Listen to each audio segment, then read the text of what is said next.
Here's your latest African news. Tribute to His Excellency Jerry John Rawlings, first President of the Fourth Republic. Farewell, Comandante. He burst onto the scene like a meteor, but a meteor that did not burst into flames and disintegrate like all meteors do.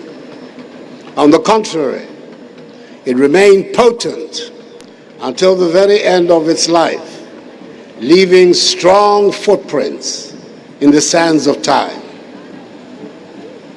The turbulent occurrences of the 1970s in Ghana, the overthrow of the Second Republic, and the Progress Party government by the military coup of 13th January 1972, the takeover of power by the Colonel Ike Achampong-led National Redemption Council and subsequently the Supreme Military Council, the proscription of multi-party democracy, the professional strike of 1976, the March 1978 referendum on the proposal to entrench military rule through the Union Government concept, the formation of the People's Movement for Freedom and Justice, PMFJ, to mobilize the no vote in the referendum, the consequences of the vote,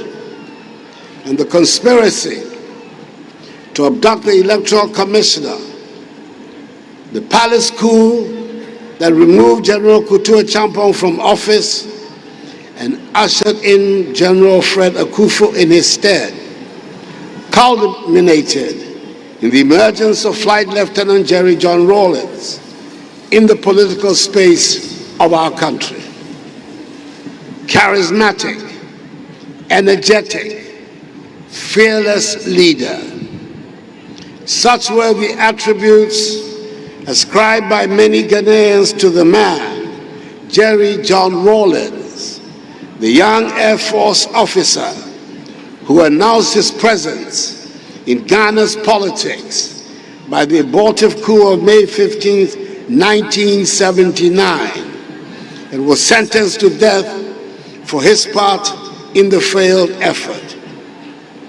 He gave at his trial an important insight into his character when he stood up before the military tribunal to accept sole responsibility for the attempt and to request the NCOs who were being tried with him to be absolved and freed by the tribunal.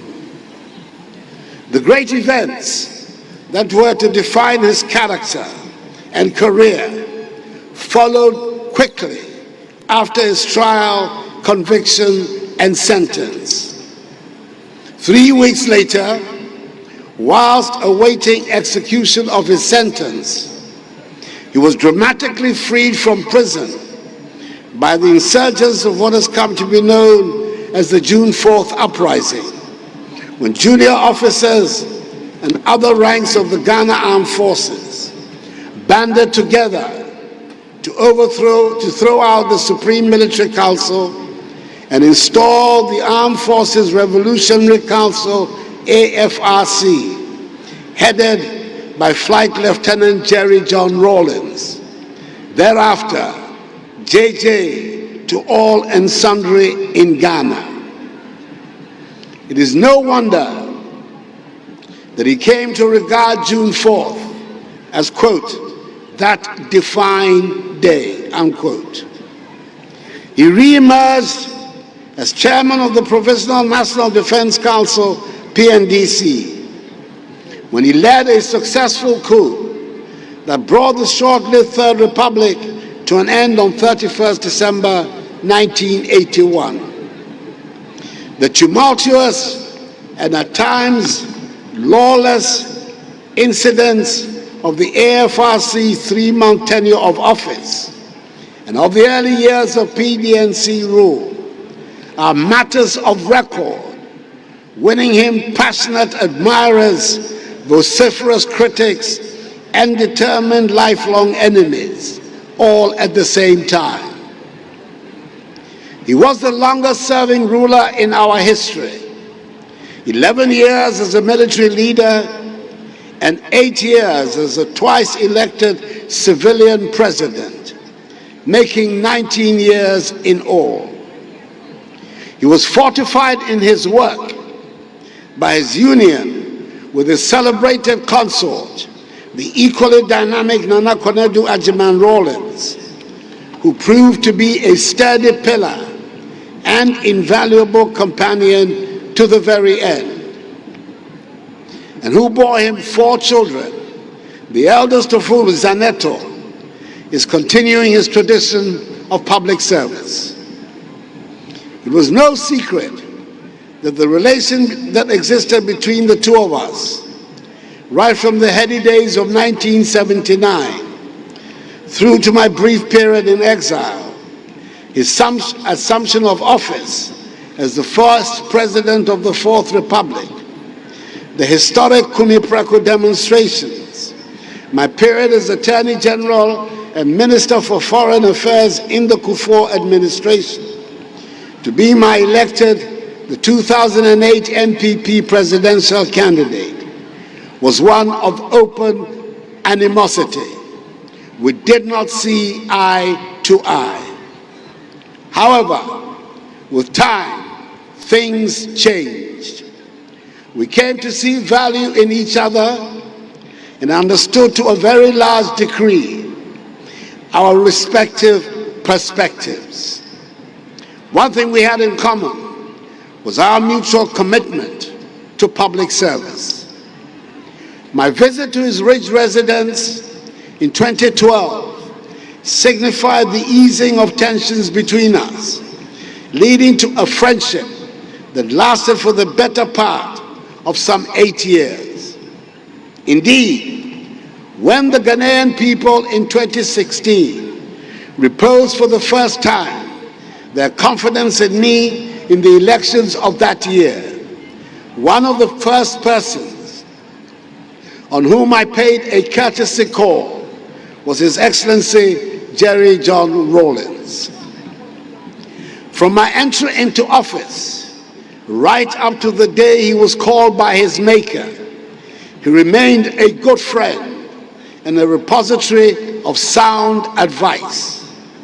I knew that in moments of difficulty in my presidency, I could count on his considerable wealth of experience and knowledge. On those occasions, he came through for me. There was a symbolic gesture. He advanced to me at the funeral of his late mother, Madam Victoria Agbotui, held at the forecourt of the State House on 24th October 2020. It was to be our last time together. He was called up by the clergy to receive special prayers as the only surviving son. He told the men of God to wait and call for me to walk up to join him to receive the special prayers. He whispered to my ears as I stood beside him. I reminded them that they should pray for you also, because you had also lost your mother.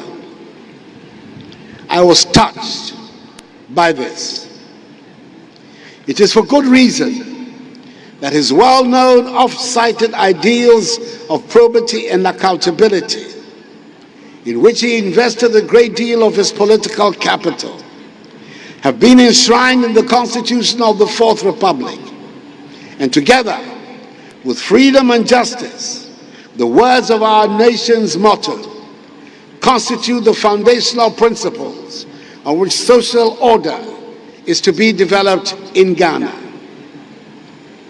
There are many who acknowledge him as the founder of the Fourth Republic, a republic which has proved to be the most enduring and stable in our history, and which has witnessed 8 successive elections, 3 peaceful changes of government from one party to another, and 5 presidents.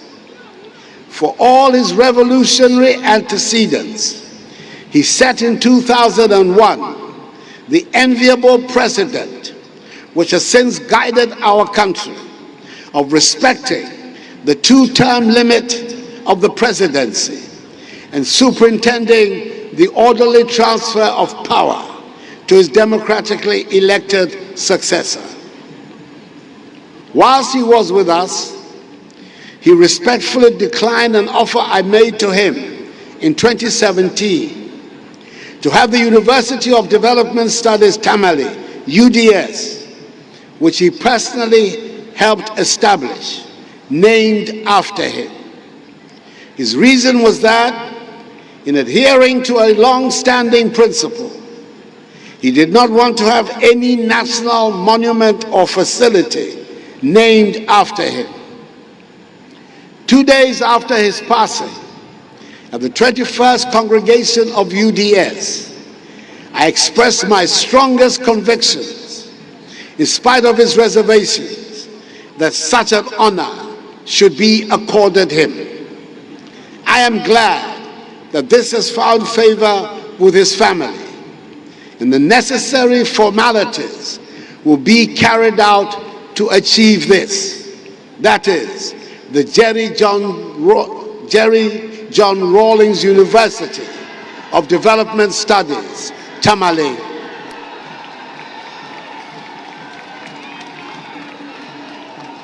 Such is the measure of the man that the days associated with his political intervention in Ghanaian history, i.e. 15th May, 4th June, 31st December, and 7th January, are now significant days in the calendar of the nation. But the most significant of them all must be 7th January 1993, the day that ushered in the Fourth Republic. It is in recognition of this that I decided to commemorate 7th January as Constitution Day on the national calendar.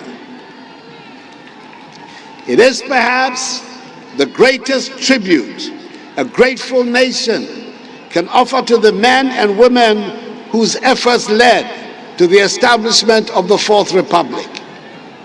It is my hope and prayer that he remains forever the longest-serving head of state in our nation's history, for that would mean that the Fourth Republican Constitution and its enshrined term limits have endured. His actions were not limited to Ghana only. The African nationalist that he was, he held unwavering positions on all matters concerning the wider continent of Africa, especially when they involved foreign interference and control of Africa's destiny, and was quick to voice his views on them.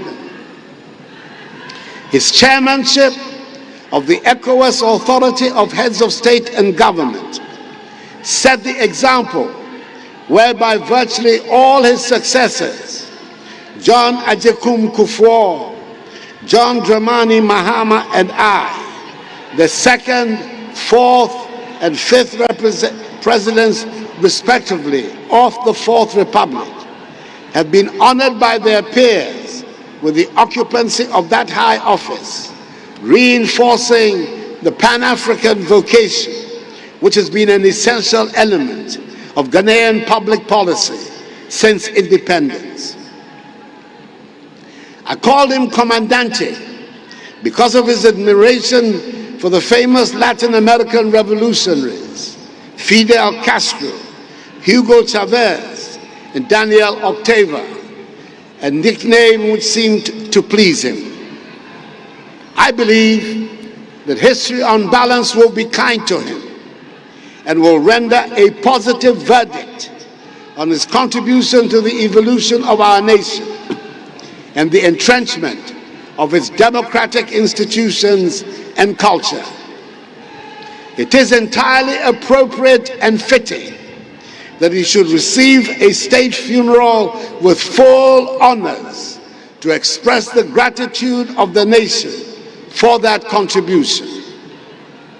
My wife Rebecca and our children join me in expressing our sincere, heartfelt condolences to his beloved wife, Nana Konedu, his children, Ezanato, Yasantua, Amina, and Kimathi, and his entire families for their great loss of one of the outstanding figures of modern Ghanaian history, a man whose sense of humor was truly infectious. Comandante, rest and abide in perfect peace in the bosom of the Almighty until we all meet again on the last day of the resurrection. Farewell, God bless, and thank you for all your help. His Excellency Nana Addo Dankwa Akufo-Addo, President of the Republic of Ghana. Thank you for watching, and remember to subscribe and hit the notification bell so you don't miss out on any of our latest African videos.